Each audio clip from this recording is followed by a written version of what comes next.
మళ్ళీ చెప్తాను, పవన్ కళ్యాణ్ గారు ఇక్కడ తెలంగాణలో రావడానికి పోవడానికి సంబంధించిన మాకేమటువంటి అభ్యంతరాలు లేవు.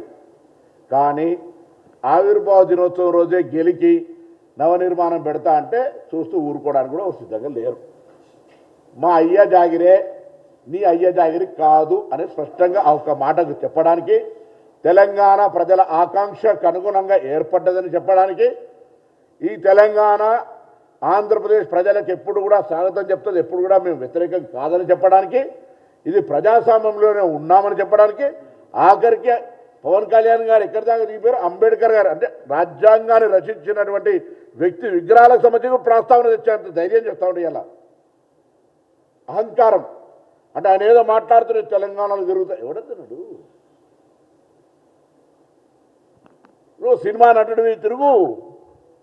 ఇలా ఇటువంటి మాటలు మాట్లాడేటువంటి ప్రయత్నం జరగద్దని చెప్పి కోరుతూ ఇమ్మీడియట్గా రిజైండర్ బై సాయంత్రం గద్దార్ గారి ఆత్మకు క్షమాపణ చెప్తున్నట్టుగా ఇవ్వాల్సిందే.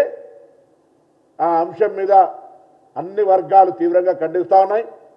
అదేవిధంగా మేము తప్పకుండా మరొకసారి చెప్తా ఉన్నాం, ఈరోజు ఇదంతా కూడా డెఫినెట్లీ మేము ఎన్నడూ కూడా తెలంగాణ వాళ్ళకు తెలంగాణలో ఆంధ్రలకు పని ఏం లేదు అని మేము ఎన్నడూ అంటలేము.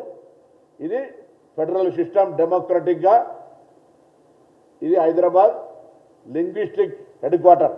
అన్ని భాషల వాళ్ళు ఉంటారు, అన్ని వ్యాపారాలు ఉంటారు. ఎన్నడూ కూడా నేను హైదరాబాద్ ఇన్ఛార్జ్ మంత్రి చెప్తాను, నీకు ఇక్కడ ఏం ఇబ్బంది లేదు, ప్రొటెక్షన్ అందిస్తాం. కానీ ప్రొటెక్షన్ అందిస్తాం కానీ ఇక్కడ వచ్చి గెలుకకు అనవసరంగా తెలంగాణ ఆత్మ గౌరవాన్ని, ఆ భావాన్ని రెచ్చగొట్టే ప్రయత్నం చేద్దని నేను కోరుతాను.